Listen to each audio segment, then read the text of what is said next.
ni merujuk pada kita punya kotak berdasarkan kita punya yang kita panggil graticule.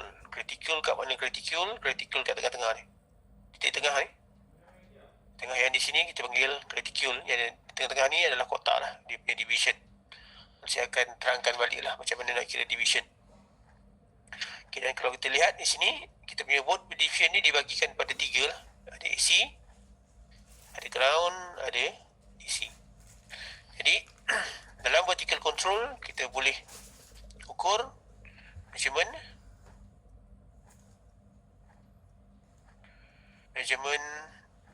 adalah dalam AC ataupun dalam DC.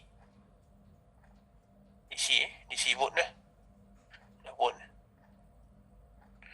Dan kalau kita lihat yang lain, dia ada kita panggil sebagai majority punya tu, kita punya setting yang chorus punya setting kasar di sini.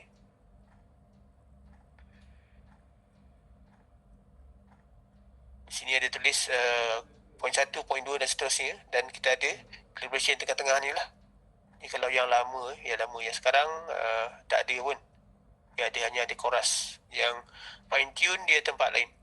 Jadi dia ada juga yang kita panggil sebagai position ni. Position untuk melaraskan kita punya graf. Sama ada graf itu kalau macam ni kita panggil sebagai center, offset kosong. Kalau position, graf ni boleh kita anjak sama ada ke atas ataupun anjak ke bawah. Dia bergantung pada kita punya keperluan lah. Dan kalau di sini,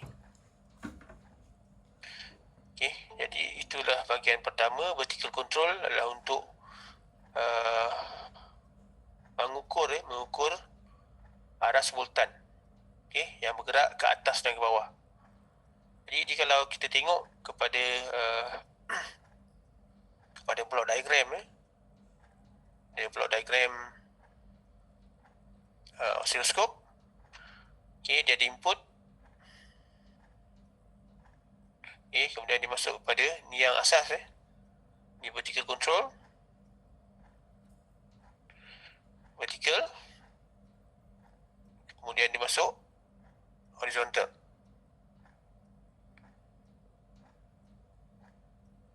Dan barulah dia pergi pada output.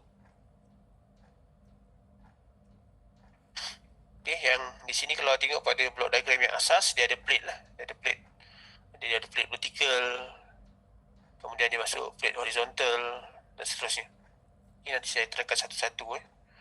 Jadi daripada input, dia akan pergi pada vertical dahulu, kemudian dia akan baru masuk pada horizontal.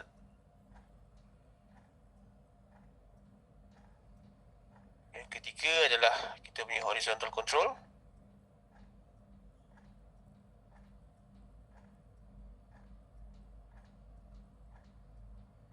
Vertical maksudnya menegaklah ke atas. Menegak ke atas. Horizontal control daripada kiri ke kanan. Okey, dia tak boleh daripada kanan ke kiri, ataupun kiri kanan, tak boleh. Dua-dua ni tak boleh lah. Dia daripada kiri ke kanan. Di mana kiri adalah dia punya tempat mula. Okey, kemudian dia bergerak lah. Isyarat tu akan bergerak. Jadi kalau kita lihat pergerakan pada horizontal control daripada kiri, dia gerak pada kanan. Dia akan bergerak sampai kanan. Kemudian dia akan berturut lah. Dia akan yang kita panggil sebagai mengikut masa lah. Berapa lama kita buat kita punya sampling. Dan biasanya skala dalam horizontal control adalah masa. Skala dia adalah masa, time. Kalau kita lihat yang di sini, okey, daripada yang nombor 2, yang nombor 3, pada vertical control, dia ada di sini ada second per division. Okey, masa, time per division.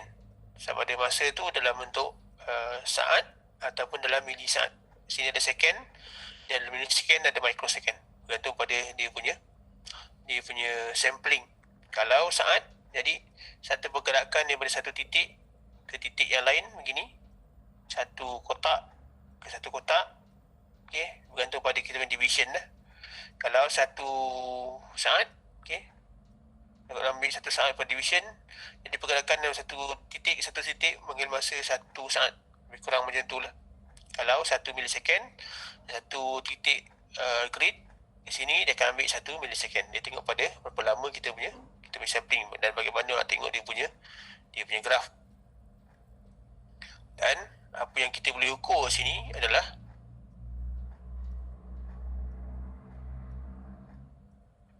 measurement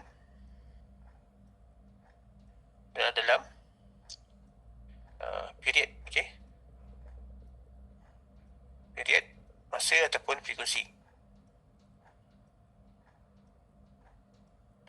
Okey, jadi kalau kita lihat kepada kita punya dua operasi yang ni, di vertikal graf kita turun naik pada satu tempat yang sama, turun naik. Horizontal dia akan bergerak di sini. Jadi gabungkan antara dua ini, vertikal dan horizontal ni, akan menghasilkan graf lah. Kalau bermula dia bergerak, dia naik, dia bergerak di atas, kemudian bergerak lagi, turun, dia bergerak lagi. Jadi di sini kalau awak lihat, dia ada fungsi antara vertikal yang menghasilkan kita punya arah simultan, magnitude, dan horizontal yang menghasilkan dia punya masa. Okey, dan daripada situ akan terhasillah awak punya bentuk graf. Sama ada bentuk graf itu adalah dalam bentuk sinus ataupun bentuk-bentuk yang lain. Dan kalau lihat tiga perkara ni, display, vertical control, horizontal control, tujuan dia adalah untuk memaparkan awak punya graf yang keluar daripada satu litar elektrik lah, ataupun litar elektronik. Dan pada fungsi yang terakhir yang di sini, okey, trigger control ni, apa tujuan trigger control ni? Tujuan dia adalah untuk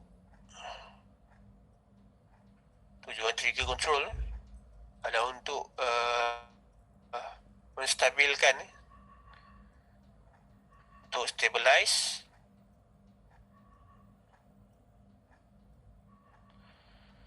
repeating signal.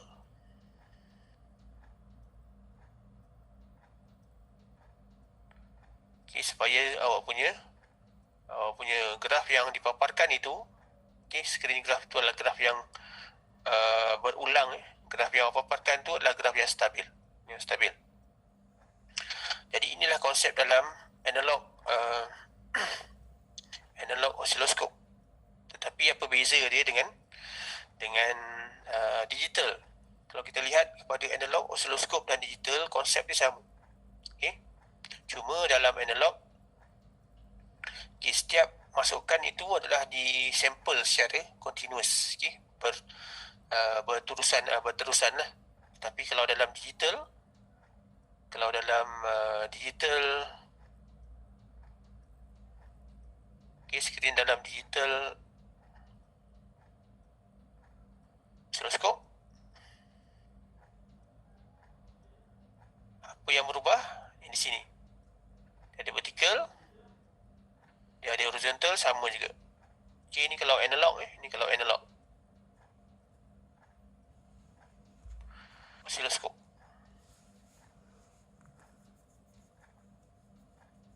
Okay, ini analog oscilloscope. Kalau digital oscilloscope, sama saja, perbezaan dia adalah daripada segi sampling. Kalau kita lihat di sini, kalau digital oscilloscope,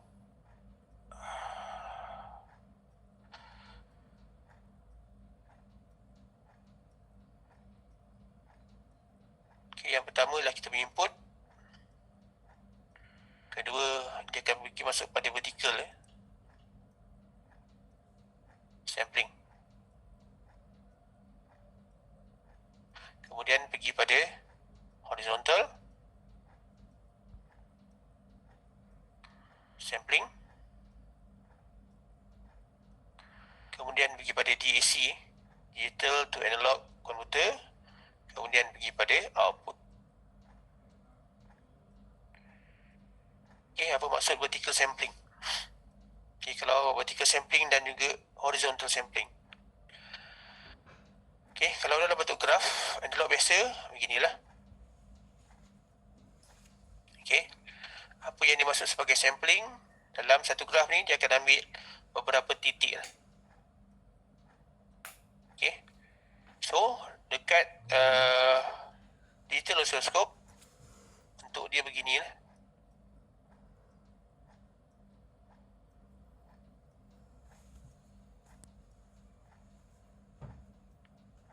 Ini kita bagi sebagai sampling ya. Sampling untuk pertama, kedua, ketiga, empat dan seterusnya. Jadi data ni dia akan masuk dalam vertical sampling. Okay, vertical sampling. Dan untuk horizontal sampling yang di sini lah, 1, 2, berapa masa dia, 3, 4, 5 dan seterusnya. Okay, daripada sampling ini dia akan disimpan dalam kita punya database ataupun kita punya processor, dan processor tu akan mengubah akan menterjemah kita punya sampling ini daripada bentuk digital, okay, bentuk digital begini kepada bentuk analog, okay, daripada bentuk yang figure begini, okay, kepada bentuk figure yang ni kepada bentuk analog, iaitu bentuk continuous beginilah, supaya dapat dia punya bentuk sebenar. Dan apa yang beza dia adalah daripada segi kita punya transition, perubahan. Ya, kalau dalam analog dia direct terus vertical horizontal pada output. Output ni biasanya dalam bentuk paparan CRT. Okey. Dan output pada digital oscilloscope biasa dalam bentuk LCD biasanya. Mana tak pakai CRT, pasal CRT digunakan kuasa yang agak besar. Dia ada flybait transformer dan seterusnya lah. Okay, yang beza adalah daripada segi kita punya inilah. Yang beza daripada analog dan digital adalah ini saja, proses. Dia ada melibatkan proses digital to analog converter supaya output awak boleh nampak dalam bentuk yang sebenar. Okay, dan kalau kita lihat kita punya keluaran dalam bentuk graf, masukkan adalah dalam bentuk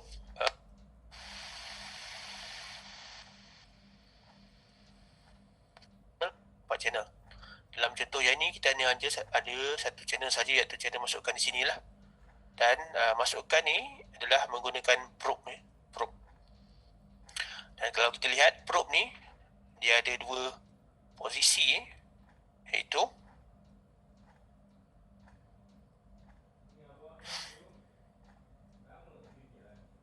okey, posisi yang ada cangkuk ni. Ada cangkuk di sini.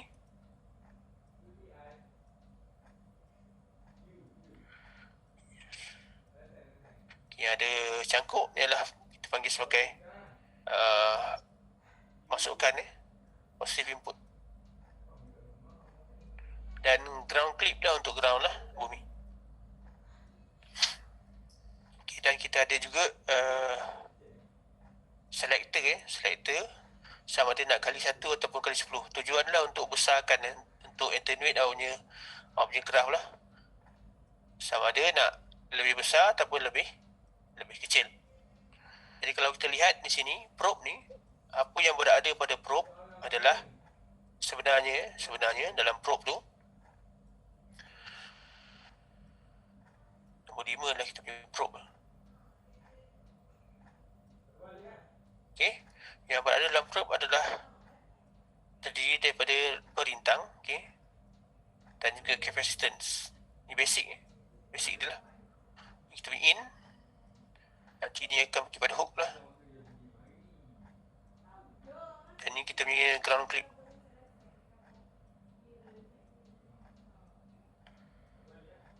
Biasanya begini, tetapi dia ni paling ringkas asas lah. Dia sebenarnya ada lagi dia punya itulah, dia punya litar yang lain. Ni yang paling asas lah.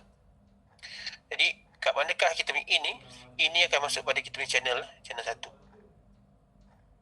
Contohnya ini akan masuk di sini, ini akan masuk di sini lah. Jadi hook ni akan pergi pada awak punya, hook ni akan pergi awak punya pada muncung depannya ada clip tu. Dan ground clip ni lah kita punya crocodile clip. Jadi apa yang ada pada probe tu adalah sebenarnya satu litar RC sebenarnya. Dan kalau kita lihat kepada RC dan pada probe ini juga, kita dapati bahawa sebentar saya tulisan terlalu besar. Sekejap, saya tulis semula. Nombor 5 lah kita punya probe. Probe ni kita ada rintangan dan juga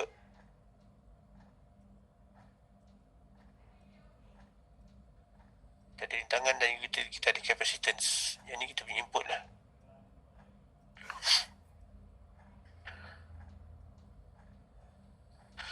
Okay, oleh kerana kita punya probe ni ada elemen R dan C, okay, dan nilai C inilah nilai yang agak kecil.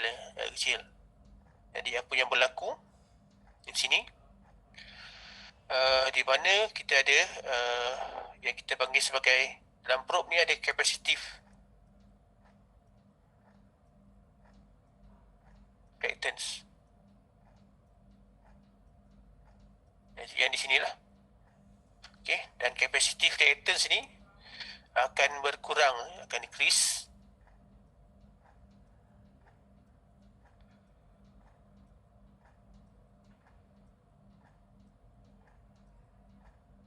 akan berkurang mengikut frekuensi. Bermaksud dia contohnya katalah R ni nilai dia 100, C nilai dia 10 nano lah, contoh saja. Jadi pada frekuensi 1K, ni frekuensi ni frekuensi 1K dan capacitance. Jadi nilai capacitance adalah pada 10 nano. Jadi kalau frekuensi itu bertambah, contohnya 10K, 100K, nilai C ni akan menyusut, dan reactance ni akan menyusut. Adakah nilai reactance adalah 10 nano? Bukan. Adakah 10 nano juga? Jawapan dia betul lah. Betul. Tetapi kalau kita lihat pada reactance XC, okay, XC di mana XC adalah J omega C. Bukan. Sekejap ya. Jadi di mana XC ni adalah nilai nilai reactance adalah 1 per J omega C, di mana 1 per J omega C adalah 1 per J 2 pi F C. Okay, J ni adalah lebih kepada kita punya indication bahawa dia adalah pada kedudukan imaginary. Jadi kita akan ambil omega C saja. Okay, jadi kalau kita lihat kepada nilai reactance ni, lagi tinggi frekuensi, lagi rendahlah nilai XC. Sebagai contoh, kalau kita kira, contohnya kalau kita kira, contoh saja, katalah nilai yang ini, awak kira XC adalah pada 1K, awak akan dapat 100 microsecond. Okay, 100 micro. Okay, kalau XC yang pada 10K, nilai ini akan menyusut jadi 92 mikro. Kalau lagi tinggi, ada 100K ini, nilai ini akan lagi menyusut menjadi 70 mikro. Contoh sajalah. Jadi oleh kerana ada nilai susutan pada kita punya reactance yang ini, kita perlu buat calibration pada kita punya probe di sini. Kalau kita lihat apa yang kita dah buat pada makmal 4 tu, kita dah buat kita dah buat pada lab activity 1, kita kita punya calibration. Tujuan dia adalah untuk kalau kita lihat di sini, kita punya probe kat sini ada satu screw untuk kita adjust.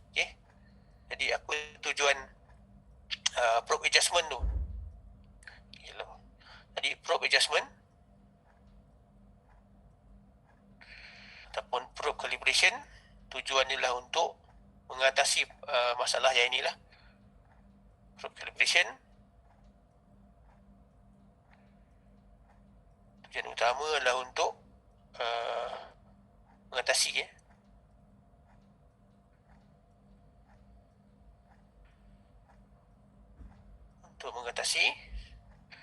waveform distortion.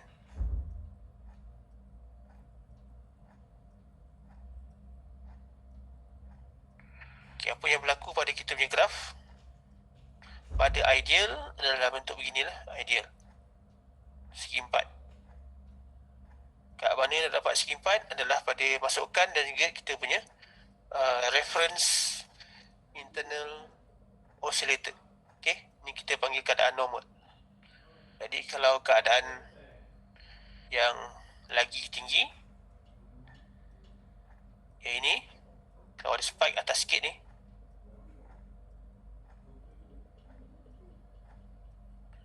ni kita panggil sebagai overcompensate.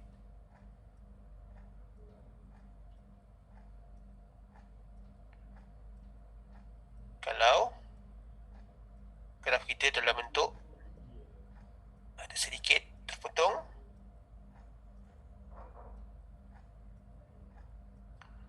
ni kita panggil undercompensate.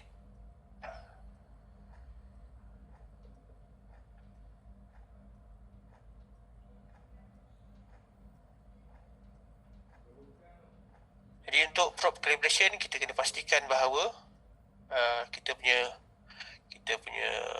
graf yang keluar adalah segi 4 tepat, bukan undercompensate dan bukan juga overcompensate. Tujuan dia lah untuk mengelakkan erotan pada kita punya gelombang, terutamanya pada frekuensi tinggi. Jadi kenapa ni berlaku? Kerana dia akan ada mismatch. Untuk counter waveform distortion yang diakibatkan oleh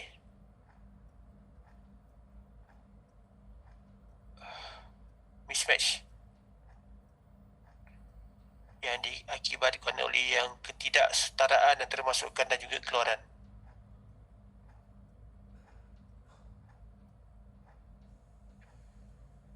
Between input and output, antara masukan dan juga keluaran. Kat mana? Pada frekuensi tinggi.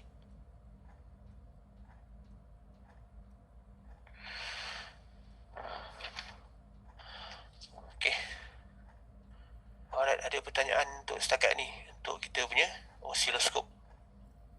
Jadi oscilloscope secara asasnya ada empat kawalan dan juga satu masukan. Jadi empat kawalan tu adalah display kita punya paparan, vertical control, horizontal control, trigger dan juga masukan adalah kita punya probe. Ada pertanyaan untuk setakat ni?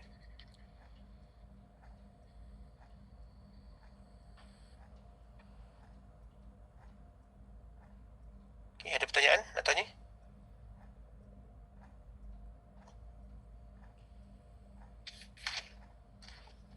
Tak ada?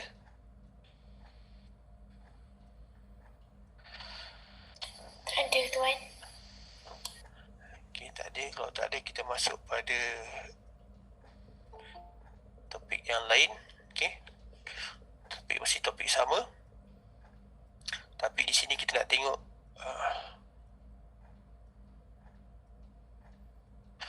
bentuk gelombang sebelum kita masuk pada kita punya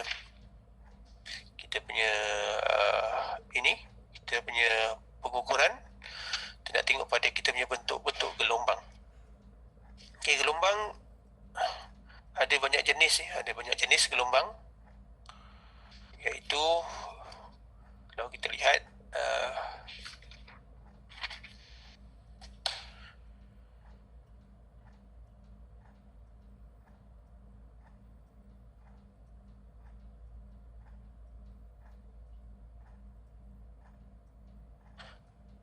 tengok gelombang. Bagaimanakah gelombang ini dihasilkan? Okay. Gelombang-gelombang ini dihasilkan daripada kita punya penjana isyarat lah, ataupun kita punya signal generator.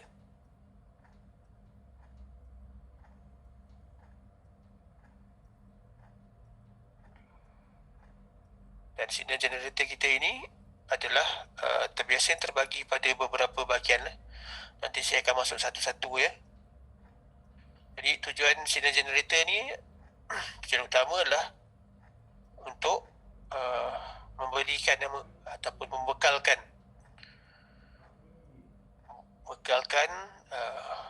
isyarat masukan ya,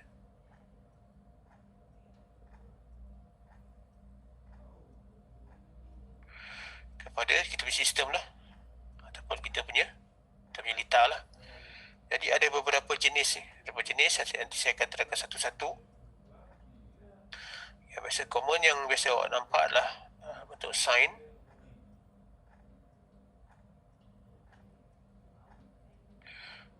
Yang kedua adalah square wave.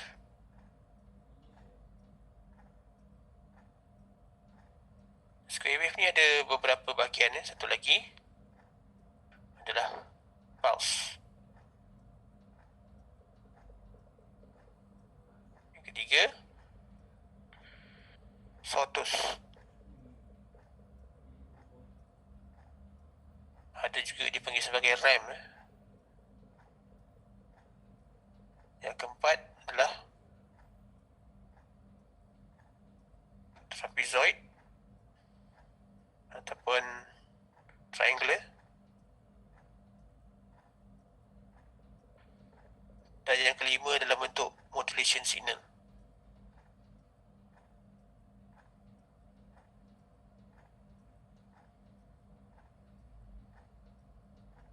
Signal ni ada dua lah. Satu AM, amplitude modulation. Kedua adalah kita punya frequency modulation.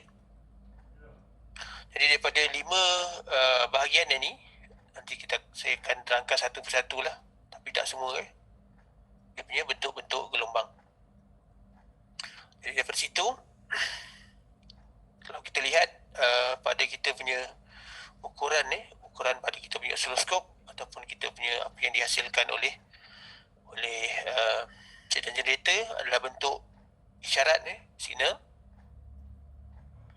yang kita panggil sebagai satu periodik. Periodik maksudnya berkala. Berkala maksudnya benda itu berulang. Contohnya, satu signal sine berulang. Diulang saja. Dan berbentuk segi empat. Dan selama masa ataupun tempoh ni sama. Periodik di mana frekuensi dan juga amplitude adalah dua ni sama. Yang kedua, aperiodic, di mana frekuensi dan amplitude ni tak sama. Apa maksud aperiodic?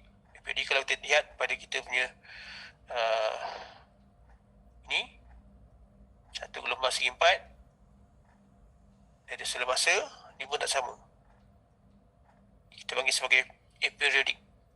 Okay, ataupun yang ni nanti kita masuk balik dalam signal generator nanti kemudian yang kita panggil sebagai pulse. Dan kalau kita lihat pada yang ini, dia ada juga dalam bentuk begini, sine wave. Sama ada dalam bentuk amplitude modulation ataupun random. Ini kita panggil random random ataupun white noise. Ini dalam bentuk modulation. Okey, di mana dalam aperiodic frekuensi dan amplitude tak sama, tetapi dalam periodik frekuensi dan amplitude sama. Jadi kita masuk pada yang asas dahulu, di mana kita nak tengok pada periodik. Okey, iaitu signal yang berkala, di mana frekuensi dan amplitude itu adalah sama.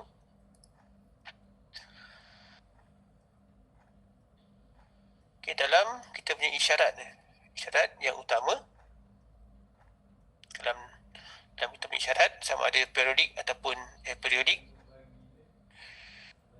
yang penting yang pertama adalah amplitude.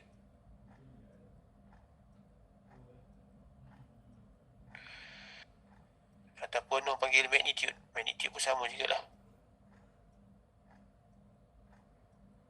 Dan yang kedua adalah kita punya frekuensi.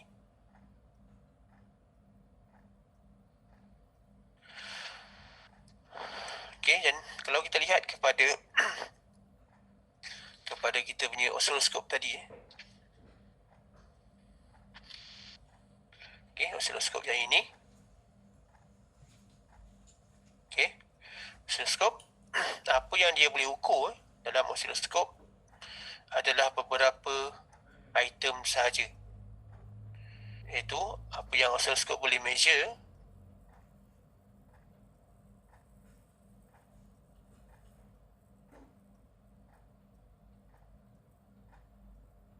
pada osiloskop ada beberapa item, iaitu lebih kurang 5 item lah. Satu,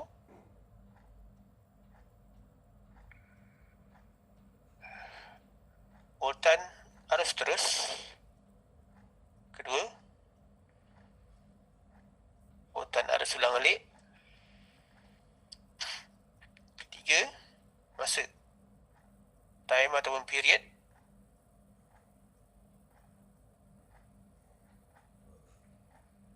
Yang keempat ni asas saja, sama ada yang ini adalah analog ataupun digital. Kalau digital ada banyak lah, dia ada banyak fungsi, tetapi asasnya 5.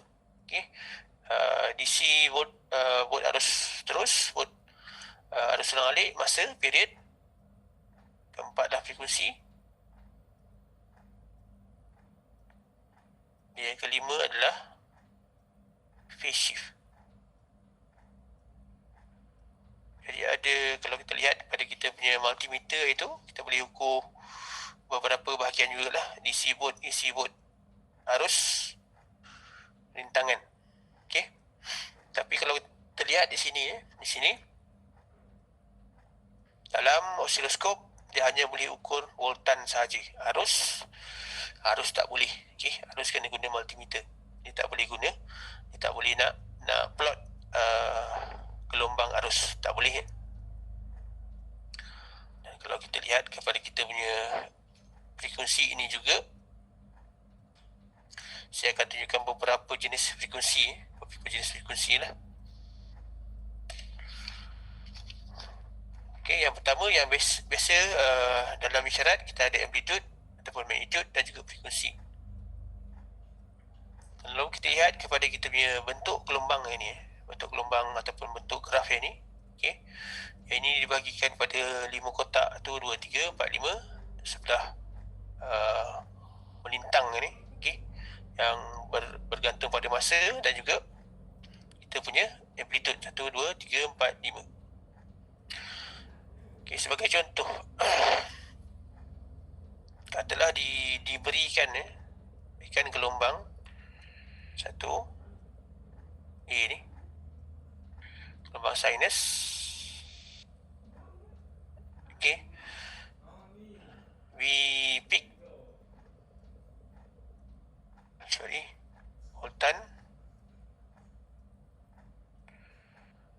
voltan sama dengan 2 V peak to peak. Dan frekuensi adalah 1 kHz. Contoh saja. Jadi dalam bentuk gelombang kita ada magnitude di sini, magnitude dan juga frekuensi. Dan kalau kita lihat kepada kita punya bentuk gelombang,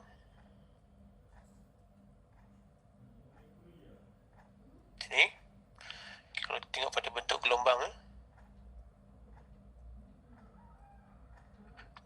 dibahagikan kepada beberapa bahagian. Betul? Kalau kita lihat, kalau saya lukis satu bentuk gelombang sinus di sini.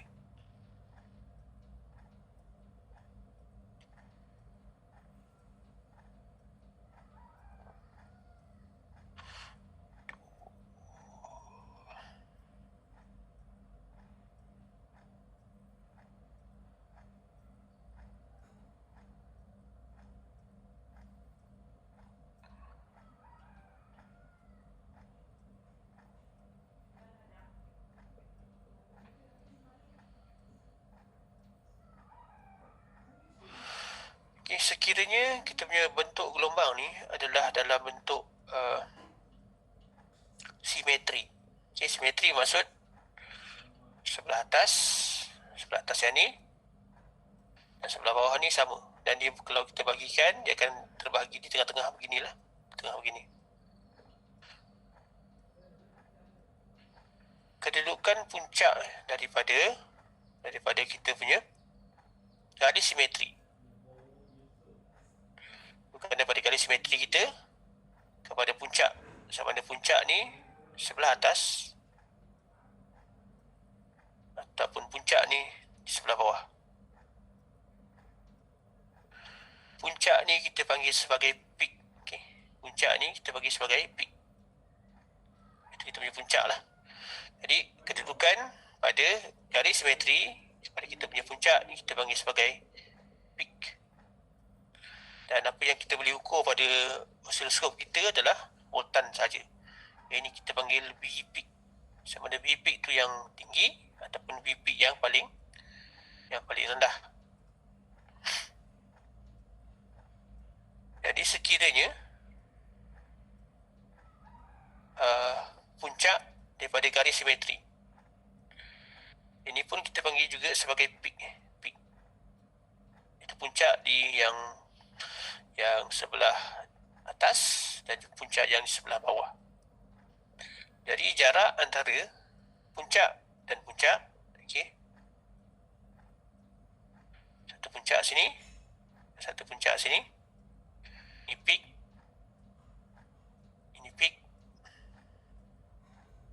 ini kita punya simetri, center,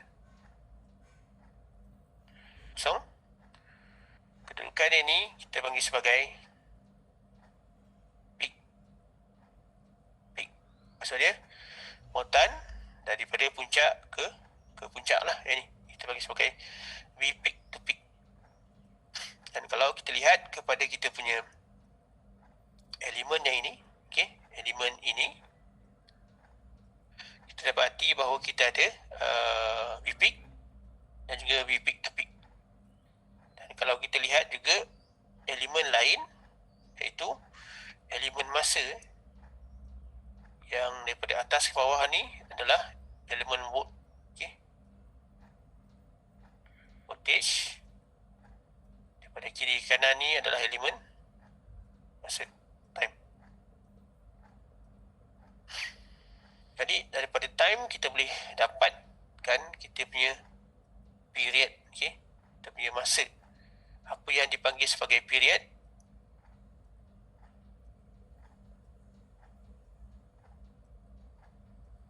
Period bermaksud one complete cycle.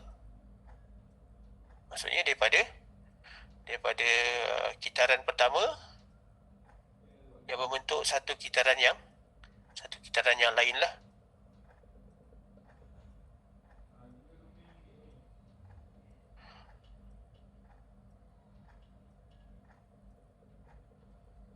Okey, dan kalau kita lihat di sini,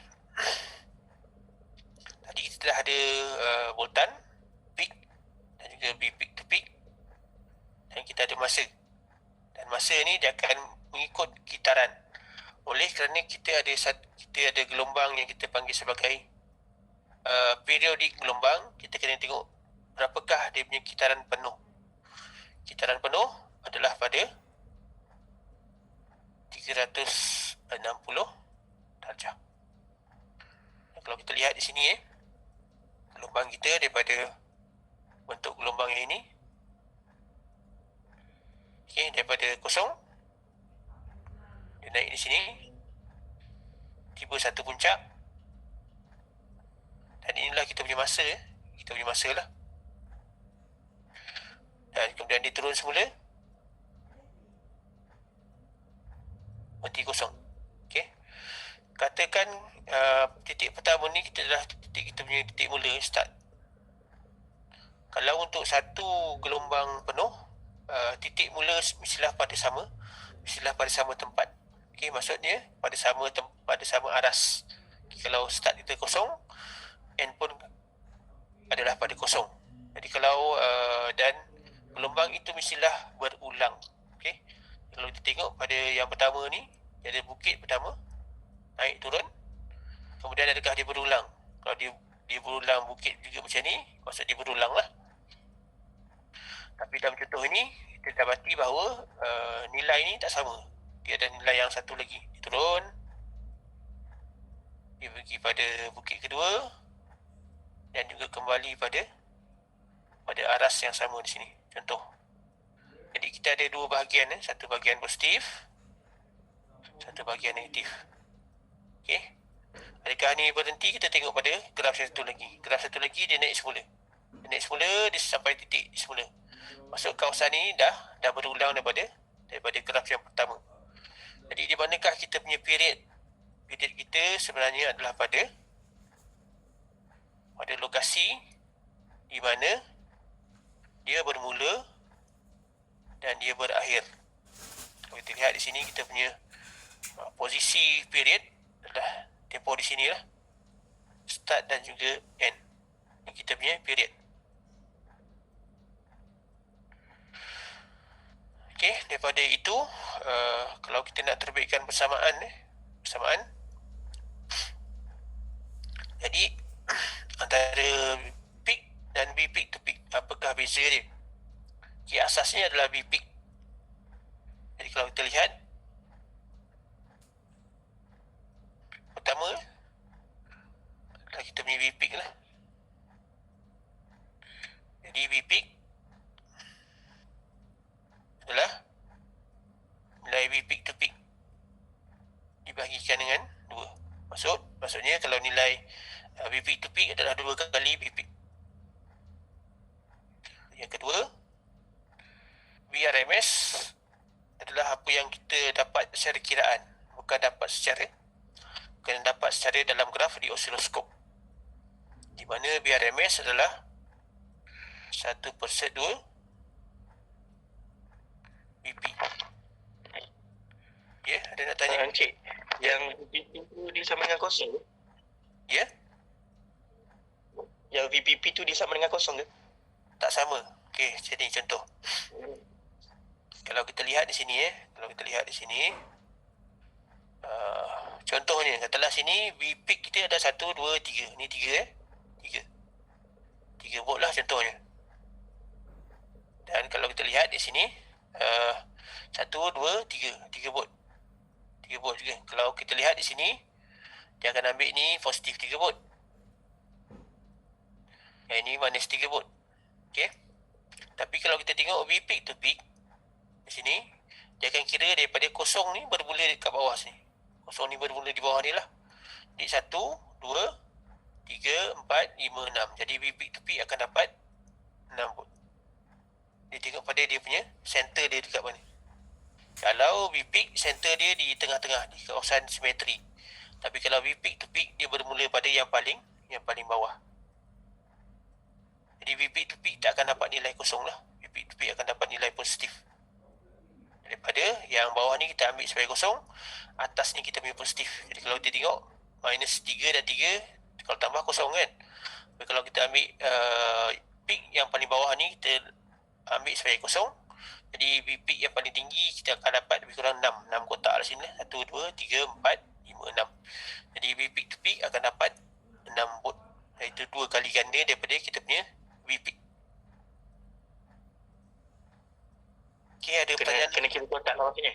Dia kena kira kotak dulu. Oh, okey. Jadi kalau kita kita lihat yang ketiga di sini.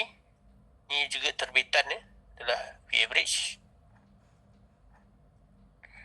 adalah 2 set 2 per pi kali dengan VRMS. Sama juga dengan 2 per pi BP. Kalau kita lihat yang ini lebih kurang pada 0.7071 BP. Yang ini lebih kurang pada 0.636 BP. Apa maksud ni? Kalau kita lihat pada graf kalau kita lihat kepada graf yang ini, sekejap ya. Sebab satu lagi.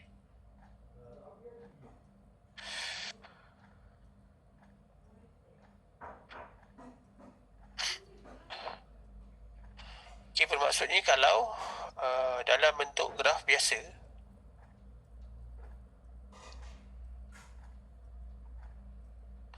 graf biasa beginilah.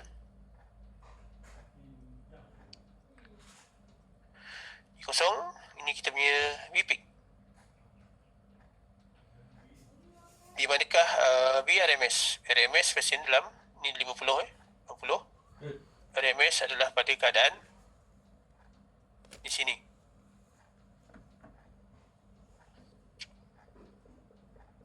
Okey, VRMS. Kalau kita lihat pada kita punya posisi di sini, dia berada pada 70% V peak. Ini kita punya VRMS. Dan V average dia berada pada lebih kurang pada 63% V peak. Ini kita panggil sebagai V average. Kat mana nak guna VRMS untuk calculation? V average pun sama, kat mana nak guna semasa dalam calculation. Jadi kalau dalam kita punya graf yang biasa begini, dalam bentuk oscilloscope yang begini, yang begini adalah agak sukar untuk kita tentukan kita punya V average ataupun VRMS secara mata kasar lah. Secara mata kasar nak tengok V average ataupun VRMS agak sukar. Yang paling mudah adalah untuk dapatkan V peak dan juga V peak to peak. Jadi VRMS dan juga V average kena kira lah. Kalau nak dapatkan 70% nak kira kotak ni rumit sikit lah. Kalau 3 ni baru dah 66%. Kalau 30% mungkin tengok pada yang skala yang lebih kecil. Jadi kalau kita nak dapatkan VRMS dan V average dalam oscilloscope tu agak sukar. Kecuali kalau kita berdasarkan nilai V peak dan juga V peak to peak. Dan daripada persamaan itu juga kita boleh dapati bahawa selain daripada voltan, ada satu lagi adalah frekuensi. Part Di frekuensi adalah sama dengan 1 per period. Iaitu F sama dengan 1 per T. Di mana tempoh period ni lah tempoh yang tadi lah. Yang kitaran satu gelombang penuh. Okay, yang ni ada pertanyaan sebelum kita masuk yang graf-graf yang lain.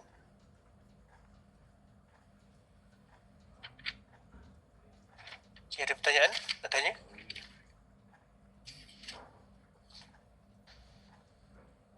Okay, kita yang 70% tu dia kiraan ke anggaran dia untuk VAG? Dia macam ni kalau kita tengok daripada persamaan yang tadi, ni daripada terbitan jadi VRMS adalah 1 per 2 set 2 VP. Ini persamaan yang diberikan daripada calculation calculation adalah 0.7071 VP. Jadi kalau kita terjemahkan yang ni 0.7071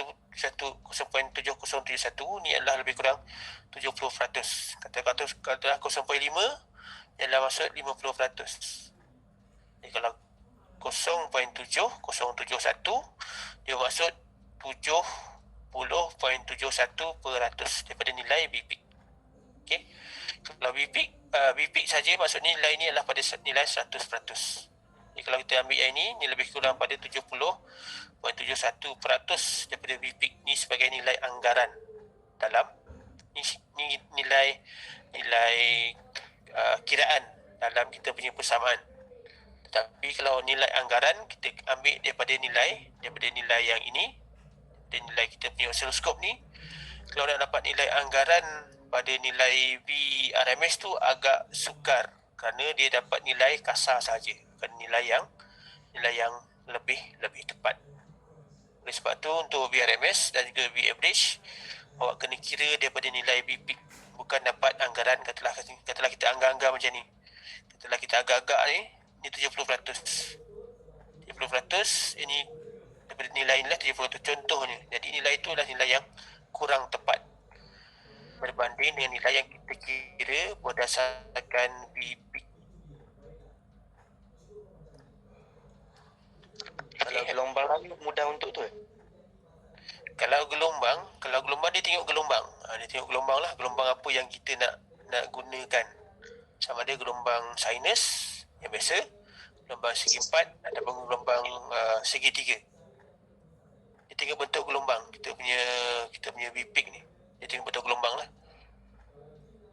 Ada gelombang yang tak perlukan pun BRMS dan juga V average. Ada gelombang yang tak perlukan. Seperti gelombang segi empat dia tak perlu. Dia ada 0 dan 1 je, dia ada high dan low. Kalau gelombang-gelombang yang lain yang continuous, dia ada label 1, 1.2, 1.3 tu barulah kita ada nilai BRMS ataupun B average. Ni biasanya benda-benda ni akan dikira dalam AC nanti, iaitu dalam gelombang sinus biasanya lah. Kalau gelombang RAM ataupun gelombang segitiga, dia dalam communication, dia lebih pada data transmission. Okey, ada pertanyaan lagi? Sikit. Okey, jadi kita punya kelas ni agak panjang sikit ni. Pagi ni mungkin habis lambat sikit lah. Paling lambat dalam 10 paling lambat. Okey, minggu depan dah tak ada kelas Tak ada kelas perjumpaan begini lah, tak ada. Jadi hari inilah hari terakhir awak punya kuliah GMAT.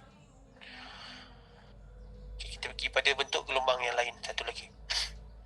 Bagaimana kita nak tentukan kita punya posisi ataupun bentuk gelombang.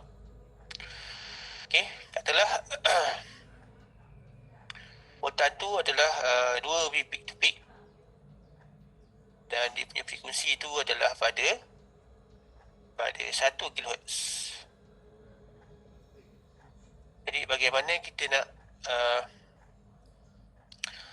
tentukan dia punya bentuk gelombang. Dan kalau kita lihat daripada kita punya bentuk ini, okay, oleh kerana kita punya graf ni dalam bentuk masa dan juga saat, jadi frekuensi kita kena ubah dahulu berapakah dia punya saat. Jadi kita punya time, berapakah dia punya time. Jadi frekuensi adalah 1 kHz, time dia adalah 1/1 K. 1 dibagikan 1000 awak dapat lebih kurang 1 milisaat. Okey, 1 milisaat. Jadi kalau di sini kalau V peak to peak, 2 V peak to peak, maksudnya puncak ke puncak 2. Jadi kalau kita nak labelkan di sini, ni kita punya center ni kosong. Di 2 peak to peak, katalah yang ni 1, yang ni minus 1. Jadi kita punya total ini adalah daripada bawah minus 1 ke 1 dapatlah 2 lah. Dapatlah 2 peak to peak. Jadi time tu adalah pada 1 milisaat. Jadi satu gelombang penuh adalah pada 1 milisaat. Jadi berapakah kita nak masukkan kat sini? Contohnya. Katalah gelombang penuh kita sin inilah. Oh, nak probe begini. Okay, jadi tempoh di sini adalah 1 milisaat. Jadi berapakah skala ni? Kalau tengok ni 1 milisaat, ni skala ni akan jadi, secara tak langsung akan jadi berapa? 0.25 mili. Ni 0.5 mili, 0.75 mili dan juga 1 mili lah. Okay, katakan dalam gelombang ni dia nak dapatkan bentuk gelombang ni, kita nak buat 2,5 cycle. Okay, jadi satu cycle 1 milisecond, 2,5 cycle, kita akan kira lah berapa cycle dia. Jadi 2,5 cycle kali dengan 1 milisecond per cycle. Jadi kita akan dapat lebih kurang pada 2.5 milisaat. Jadi kalau kita tengok kat sini, gelombang kita di sini 0.25, 75, 1.25, 1.5, 2.75, ni 2, 2.25 dan ini adalah pada 2.5. Jadi kalau 2,5 cycle, sama ada nak mula daripada kosong atas bawah boleh juga, ataupun nak guna nak plot begini pun boleh, tak ada masalah lah. Sekejap saya tunjukkan.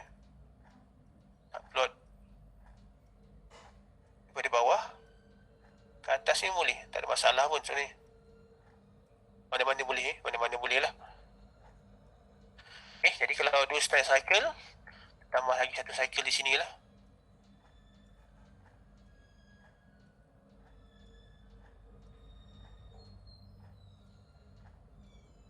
Jadi yang ini adalah 1 cycle, yang ini 2 cycle, yang ini adalah dia punya setengah cycle. So kalau bagaimana kita nak probe ataupun kita nak lakarkan kita punya bentuk gelombang.